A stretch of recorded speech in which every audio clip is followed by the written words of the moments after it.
On this episode of A State of Control, we get to welcome in some of the women who are in the AV programming world. In honor of International Women's Month, we are talking with three women who can speak with us about what it's like to be a woman in AV. How can more women get into the industry? And specifically, what does the future look like and hold for AV programmers? All that and more on A State of Control. The network for the AV industry. What are you listening to? This is AV. This is AVNation. This is AVNation.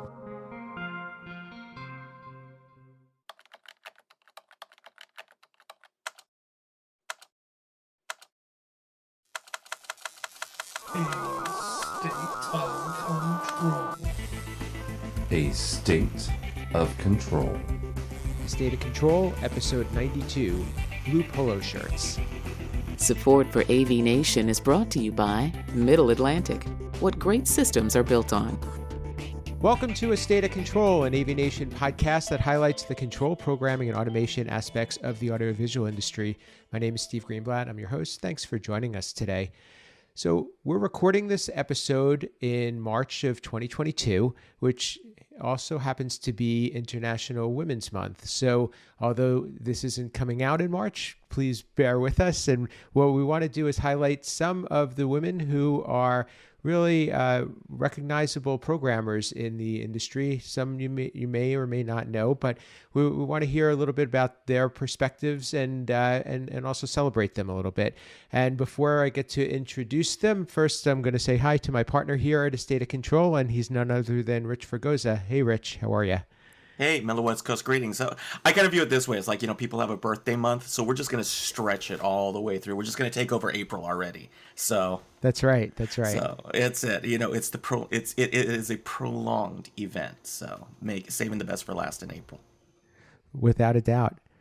So first off, I'd like to introduce our one guest who is a returning guest and was last with us in episode 82, and her name is Hope Roth, and she's from Reardon Brothers. Welcome, Hope.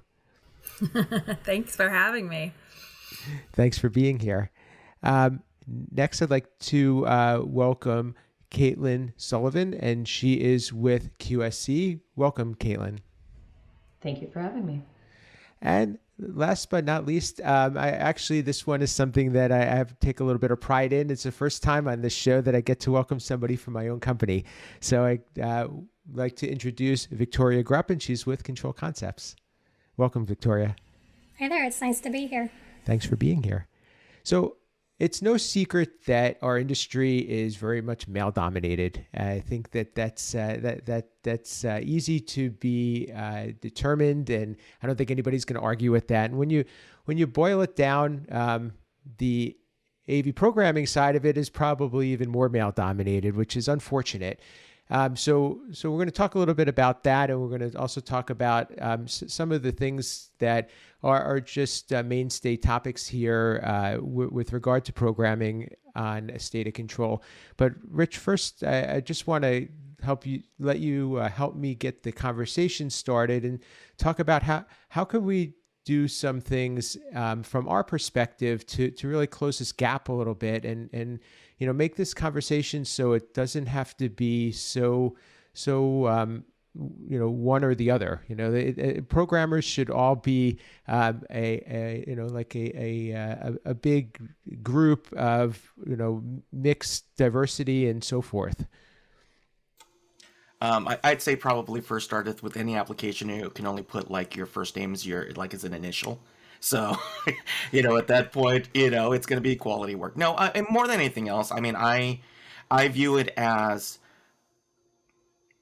the STEM movement for women really needs to be recognized, supported, encouraged. Full well my wife's in education, has been in education for a long time and came from a STEM background and taught a STEM background. And so, it's not that the talent pool isn't there.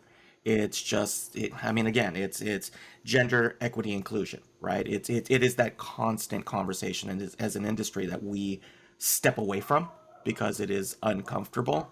And that's the whole purpose of this month. And I mean, I really commend Avixa for taking that approach. And it's, you'll get eye rolls, with about the break in the bias, but it's true. You've got to focus on actively. How are you approaching it as an employer? How are you approaching it as an employee? How are you approaching it as an industry member? You have to question your own bias. We constantly talk on this show, like Uncle Richie tends to opine about being ruthless with your weaknesses. That's not only your technical chops. That has to do with your professional approach.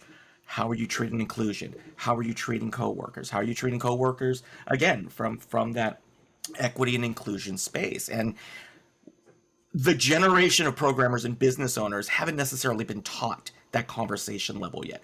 I'm excited for the new generation coming in. I look at my son, who's in middle school, and that is a large part of their conversation and a focus and their outlook. We have to work at it harder from an industry standpoint. We have to double down on it, because it was not a natural conversation.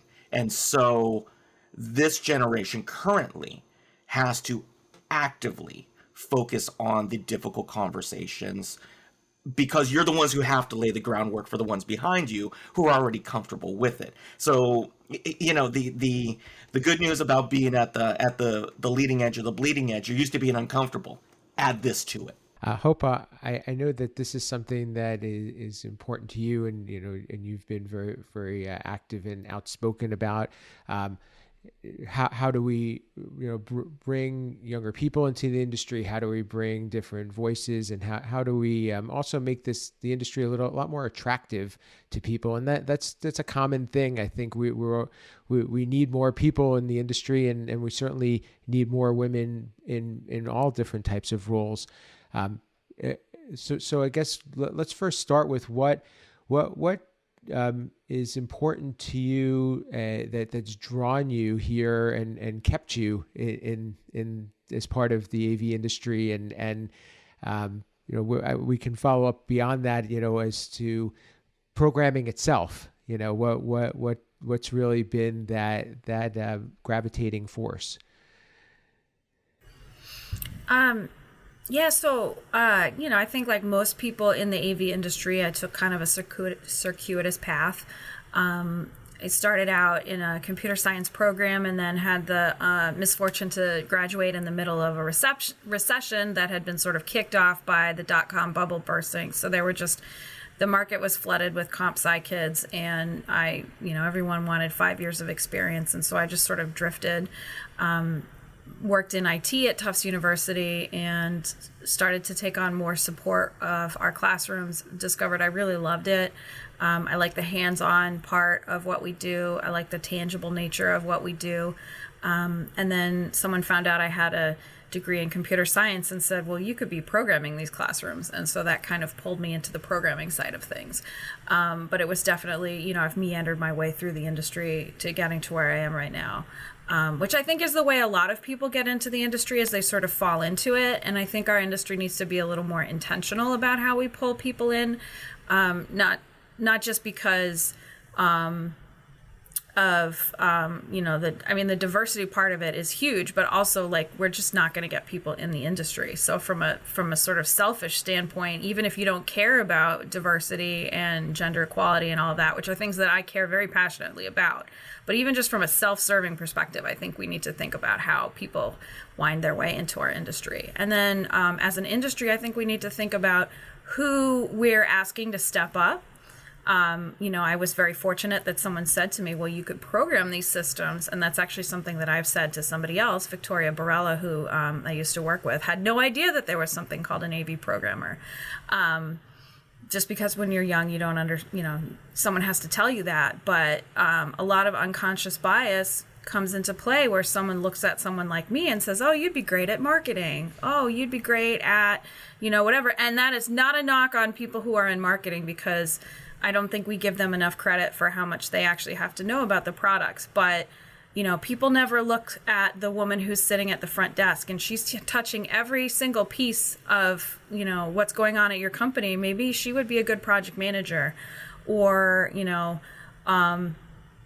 other people who are sort of in more administrative roles get looked over, or people who just don't look like your typical AV guy get looked over. And instead of having people sort of get, promoted from within, we need to think more about, who quote unquote looks like an AV person who would be good at a role to take more responsibility on. I definitely agree with all of what you're saying there. I'm going to, Caitlin, I'm going to bring you into this because I know that you've been in a number of different roles, and not only programming but also in engineering capacity. And is there a path? Is there a way? An entry point for someone who's a woman who can find a way that they can be guided, I guess, to a career on the technical side? Is there any recommendations you could provide? Yeah, I mean, similar to Hope, I have a weird route of getting into the AV industry. I think she nailed it on the head.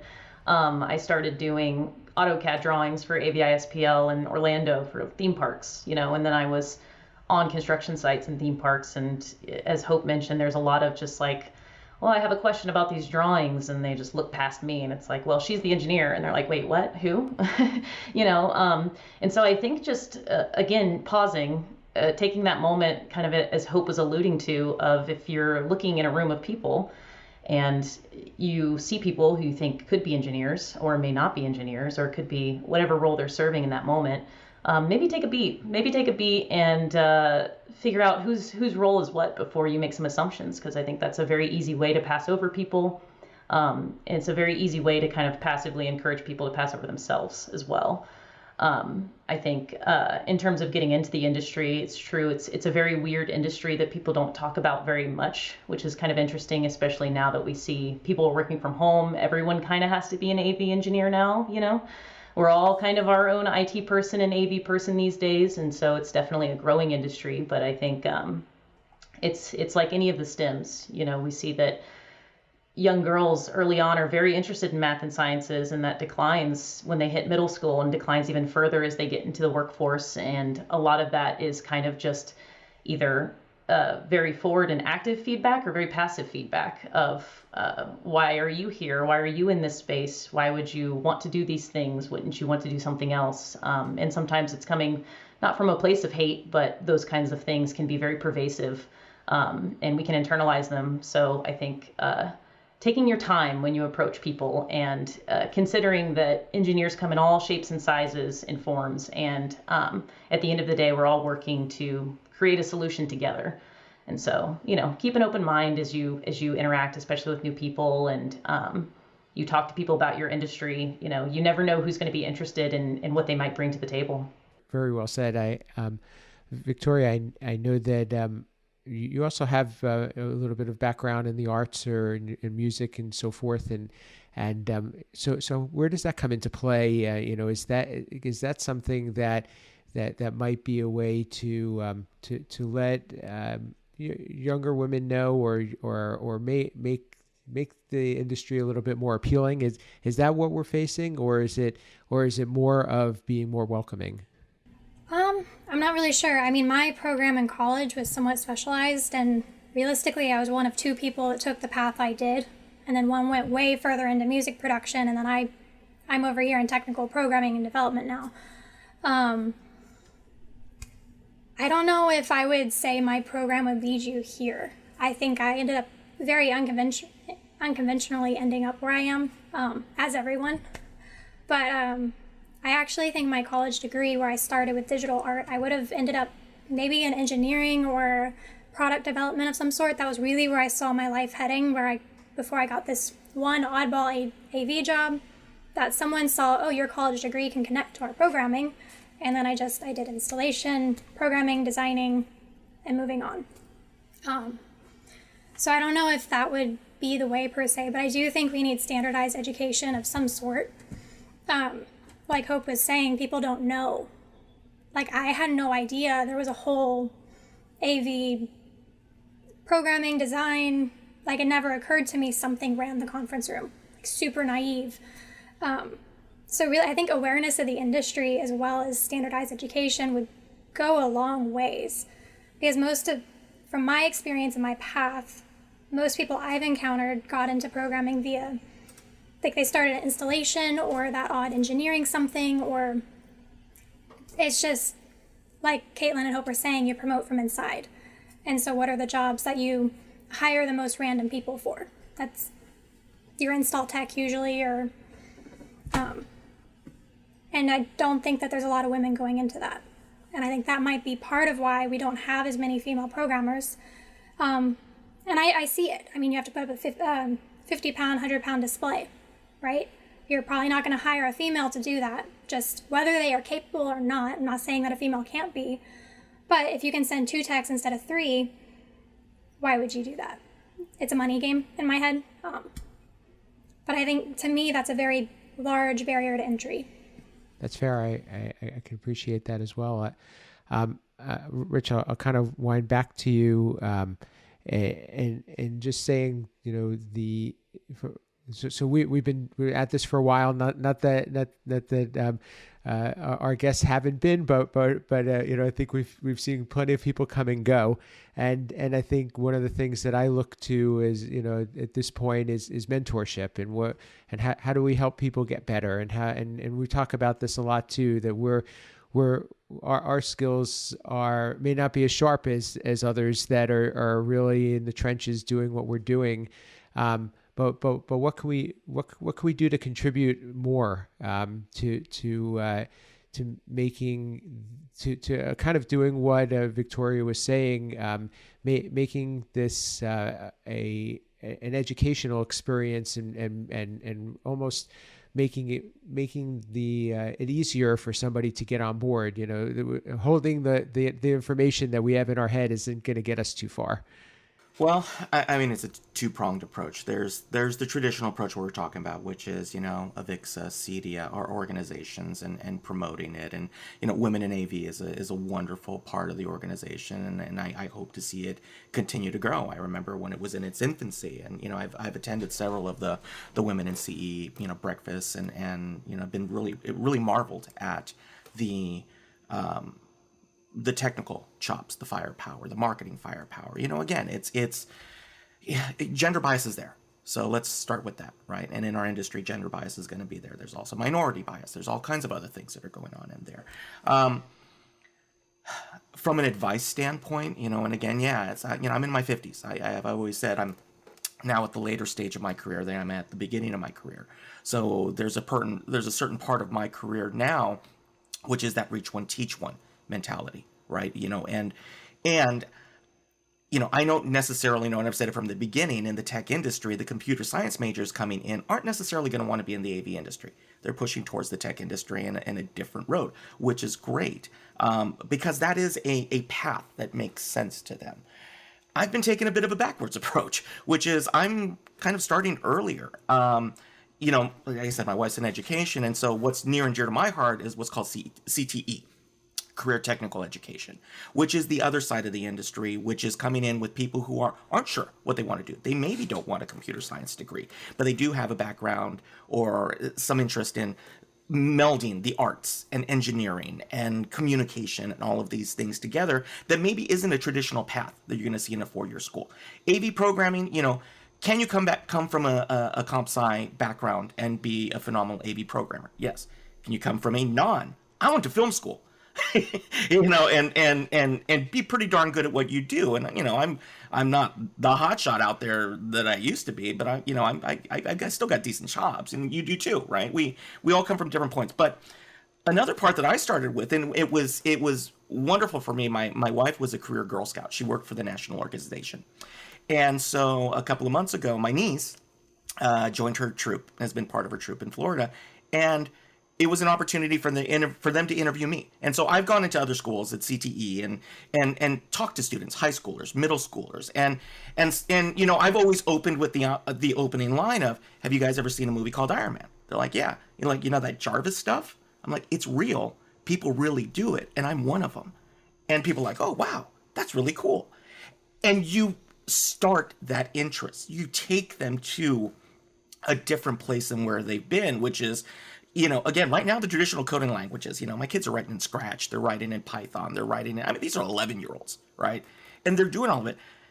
But they also don't want to necessarily go work in a cubicle, pounding out, command line code every day. And so we've been taking the approach of saying there's really cool stuff out there you can do with technology. And it's not the traditional route necessarily. You can take it if it interests you. But here's some other cool ideas, and building the excitement. And the only way you're going to draw younger generations in, male and female, is from that excitement style. We always said that the custom installation industry, when we started out, I started in 1989, 1990. We all got into this industry because our bands weren't making it and we needed a day job. So, and it was just rock and roll. And we were, we'd get questions and people would ask us, can you do this? We're like, it hasn't been made yet, but we're going to make it. And it gave the opportunity for creativity, for making something different that's your own. In our industry, because we've moved into this weird adolescence, we're kind of gangly right now as an industry in some respects. Like the commercial side, a little bit older, right? But even on the resi side, which is one of my specialties, right? We're just kind of gangly still and don't know what we're doing as an industry. It leaves you the opening for that creativity, for that art, for that excitement to express all the parts of yourself. And it starts with making the effort to evangelize how fun what we do is. And we forget sometimes because we're dealing with the struggles of projects, bias, all the stuff like you were talking about before, like Victoria was saying, right? And Caitlin was saying, they walk onto a job site and everybody ignores them. That wears you down, and so you're like, so you've got two choices, right? You can either keep pushing against, and that's, it's tough when you are a trailblazer because, again, you have to put those efforts in. Just on the other side, as a supporter and as an advocate, or like we say, as an upstander, right? As an upstander, you're putting in double the effort. You're having to put in those efforts. But if you want something to pay off, and if you want to get past just sitting around and having the conversations, you got to get through it. This generation of women programmers, women technicians, women engineers, they're phenomenal. They absolutely have great stories. They are examples.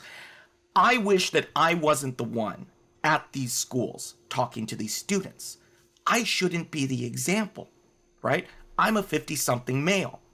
I shouldn't be that inspiration story. Am I a minority? Yes, absolutely. My first generation, all of these things. That is a story, but there are other stories that should be told.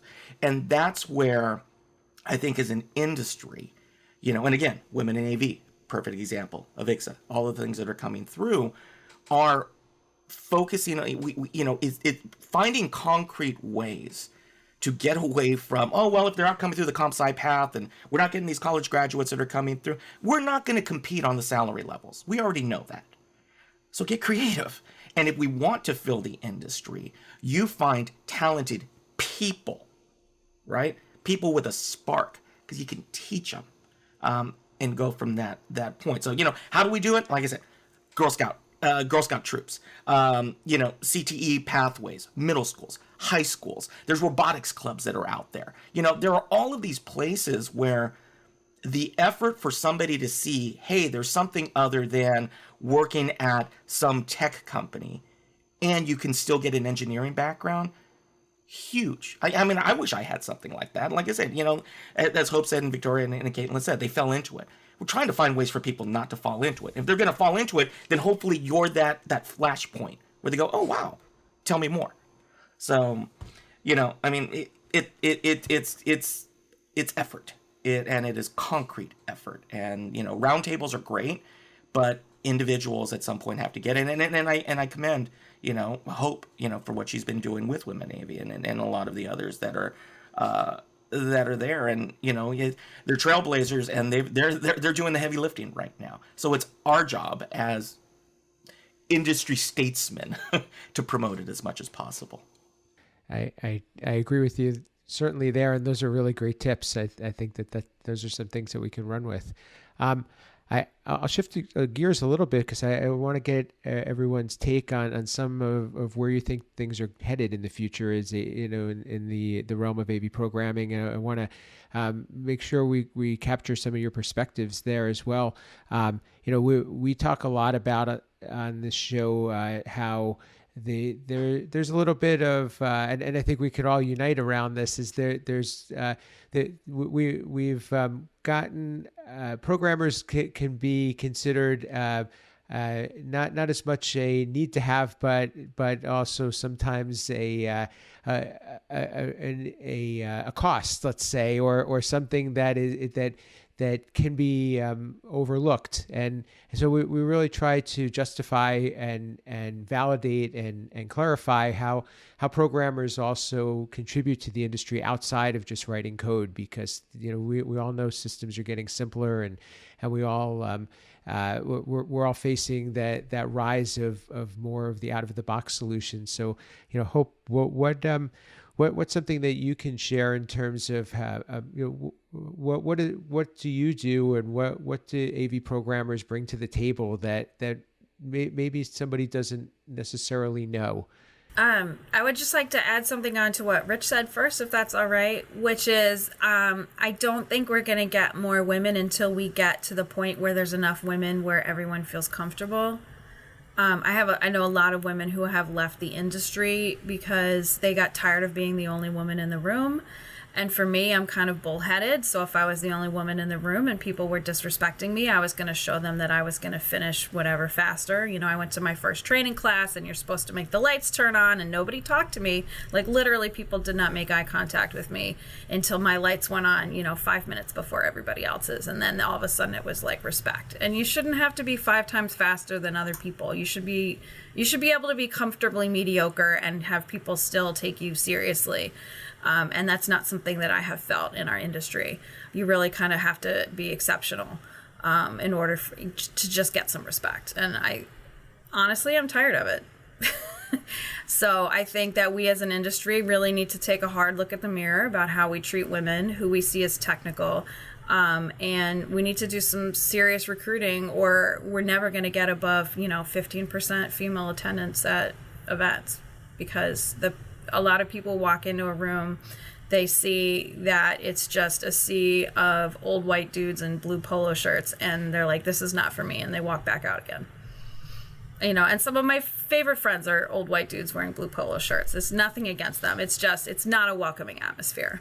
And so we need to get to that tipping point where women walk in and go, this place is for me. And that's how we're going to get more women into the industry. In terms of female, or just sort of programming in general, that's definitely something that I think a lot about, because custom code is down, like 40% every year. So, I'm a Crestron certified programmer, and that's a job right now that is very high in demand. But is it going to be in demand in 10 years? I mean, I wouldn't tell my 22-year-old self necessarily to get into custom programming, at least not on the integration side. But I think there is a place for someone who has that mindset, because you're someone who can look at a whole system and figure out how all the pieces work together, and that's a very valuable skill. We're usually very good at troubleshooting, because the first thing someone blames is the programming. And you generally have to be very good at sort of the IT stuff, networking and security, because not all of us have the benefit of a shop that'll set things up for us. So a lot of times we go on site and we're setting up our own equipment ourselves. So we're good at a lot of different pieces of that system. I appreciate what you're saying there. Caitlin, I know one of the things that you work on at QSC is involved is kind of software development side of things, and where does that come into the equation? Is that really where things are headed? Is that something that you would recommend a focus be put on? Because one of the things that we just, as Hope mentioned, we kind of have to look at what what does the future hold, because we have that know-how, as she mentioned, and we have a lot of these skills. We just have to figure out where does that skill meet the opportunity. Yeah, I definitely think that the future is software, especially as people are becoming more of their own owners of their systems, whether it's locally in their homes or people are consolidating the integrator and the IT person because it makes sense in a lot of ways. And people want fewer hardware pieces, fewer breakpoints, fewer failure points in their systems, and that means better software, more robust software. I definitely think that software skills are a great investment for anyone coming into the industry. And I think women in particular in software are really, it's a real prime time for them because women are fantastic communicators. Even outside of the professional world, women are often the matriarchs of their family. They're the ones that are maintaining the social relationships, like within the family and outside, with friends and things like that. And when you talk about one person kind of owning all these large complex systems and having to communicate with a client and being able to speak to them and meet them on their level while also having that technical know-how, I think women who can communicate those things are just going to excel. And so I think with the future being software focused, women are problem solvers, and I think getting into this industry, it could be really great for them, like where the industry is going. And I really look forward to that, and I really hope we can pull more women in. And kind of back to the points that Rich and Hope were making, I think these conversations can feel a little scary to men, especially men who have been used to things being the way that they are for a very long time. But at the end of the day, you're our biggest champions. Like nothing's going to change unless men are willing for it to change and ready for it to change. And so, if you're feeling nervous about changes, maybe just take a beat and remember, like, we're here to work with you, not against you. And we just want to help you take that product to the finish line as well.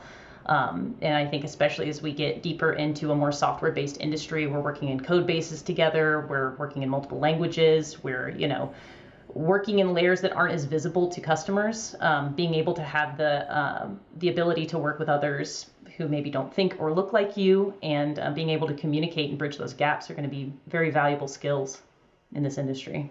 I'm going to tag on to what you said and ask Victoria.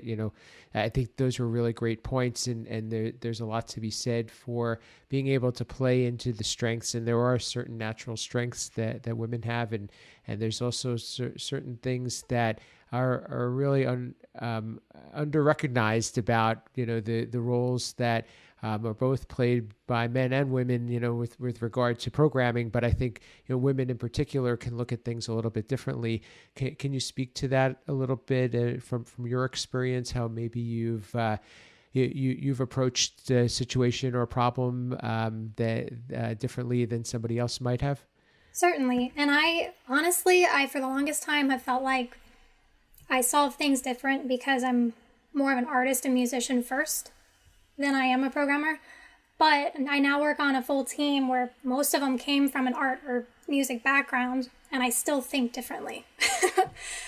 So recently, going like something super small. Recently we were all working on binary clocks in the office, just a training thing, right? To see who can do it, who looks the coolest.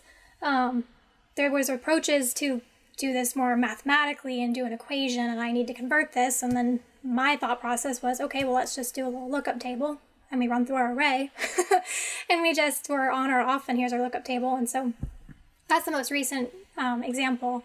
And I didn't think I was doing anything majorly different until someone said, no one else thought of it like this. This is really interesting. So that's very much programming side, but I think it carries over to equipment and design as well.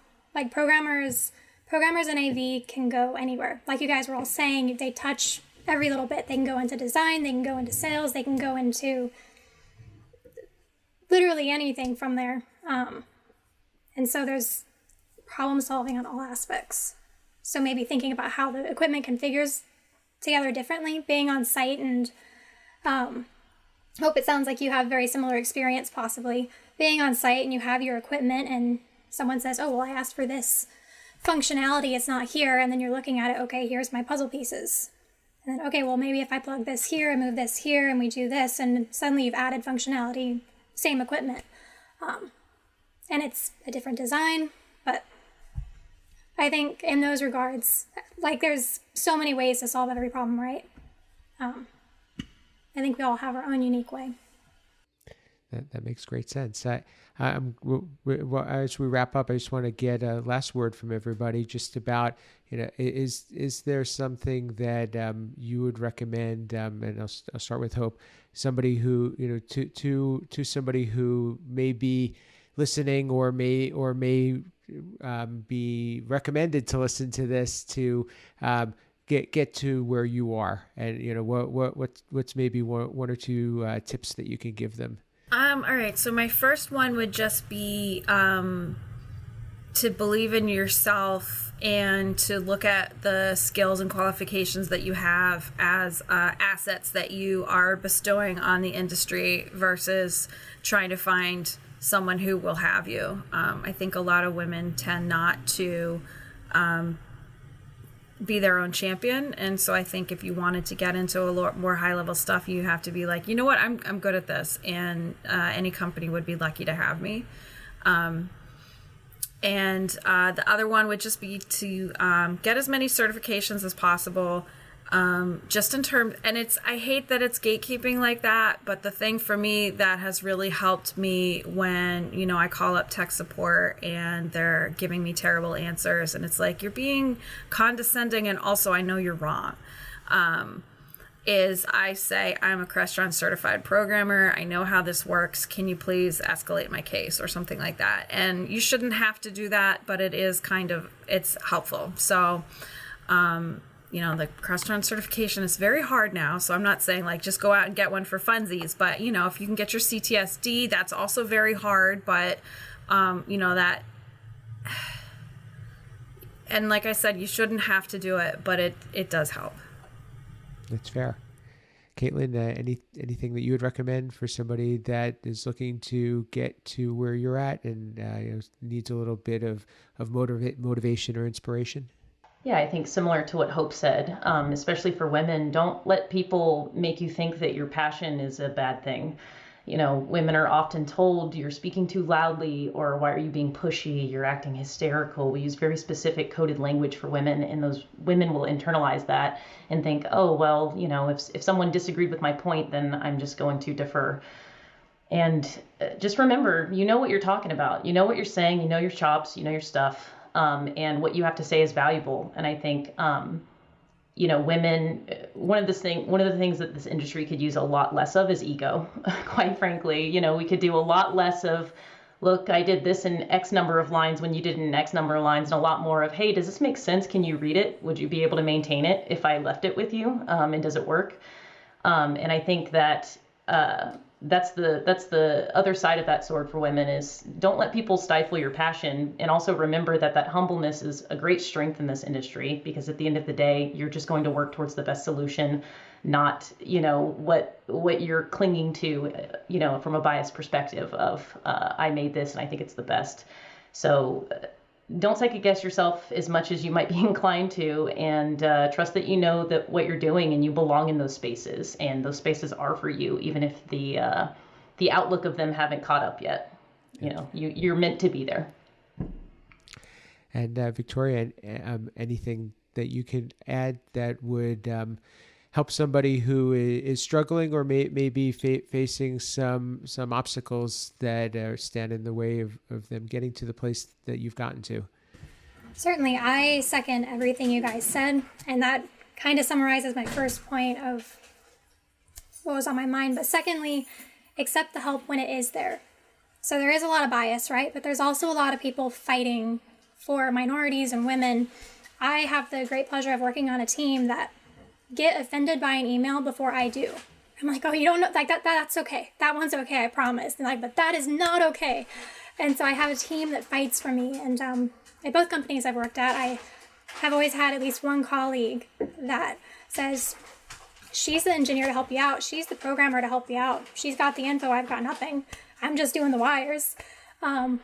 Or just good support. Accept it when it's there, and don't be too prideful to say, oh, I've got this. I can make my path. I can be strong. Like, you can be strong with support from others, and that's what makes you stronger. And that's great tip and a good place to wrap this one up. And I thank you guys so much for sharing your insight and being part of this. And I personally got a lot from this conversation, and I know that others will as well. I'd like to thank you guys for joining us and give you the opportunity to share where people can reach you. So first off, Hope Roth from Reardon Brothers, thanks for being here. How can people get in touch with you, learn more about Reardon Brothers? We are a very small integration company out of Boston, but we actually will also do custom code for other companies. So if you need a API and all that, we've done that for other integrators as well. So anyone who's looking for that, definitely ReardonBrothers.com. I'm on Twitter with the name of my failed album, Like You, Rich, I Wanted to Be a Rock Star.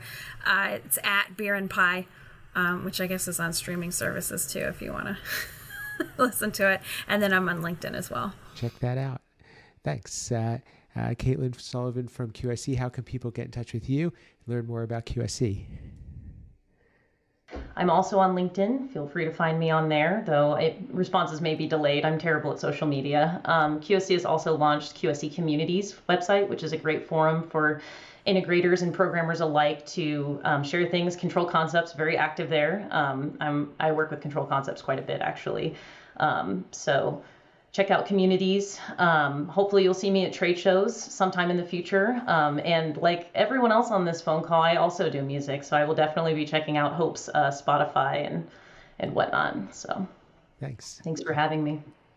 Thanks for being here. And Victoria Grupp from Control Concepts, how can people get in touch with you and learn more about Control Concepts? Yep, the best place to find me is LinkedIn. You can find me via Control Concepts website or their LinkedIn page if you can't find me, but it's just Victoria Grupp. And thank you for having me today. It's been a lot of fun and a great conversation. Thank you for being here. And Rich, any final words, and let everyone know how they can reach you if they don't already know? Don't listen to me. Listen to these great programmers and engineers. But if you do want to listen to me, or if you do want to find me on social media, you can go ahead and contact me. You can find me on Twitter at rfregosa. You can type my name into the interwebs. But first and foremost, as I always say, the place I hope you find me is here on AVNation.tv in our suite of shows with my partner here, Steve. We've got all of the other verticals, Resi Week, AV Week, and so many to count. And as Steve and I are on our countdown to 100, hopefully you will check us. And I think Hope might have come up with the name for our shows, so it may not be, it's got the right punch to it. But notice I'm actually not wearing a polo shirt, so I have eschewed the polo shirts many decades ago. Very nice, very nice. And as Rich said, please check out this show and all of the shows. There's tons of great information, and there's always more being added to the lineup. There's weeklies and monthlies at avnation.tv. While you're there, also check out the supporters who help to make these and other shows on this network possible. So please thank them as well. For me, you could reach me at Steve Greenblatt on social media. LinkedIn and Twitter, probably where I spend the most majority of my time. And as Victoria said, Control Concepts can be found at controlconcepts.net, and glad to see you there. And I also have another podcast that I am involved with that I'd like to share, being that we just are approaching a year doing it, and it's called Ask the Programmer. So if it's something that you are interested in, love to hear what you think of it. It's a show that covers a lot of topical questions related to programming and the programming industry and programmers in general. So we look forward to seeing you there. And Rich and I, as he said, are approaching episode 100, and we look forward to doing something special for that. And it also marks that we're probably doing this over 8 years, so it's pretty cool. And please share this show and help us to get it out to other people, as well as give us some feedback and a rating, a review. We'd love to hear from you. And that's all we have for today. And this has been A State of Control.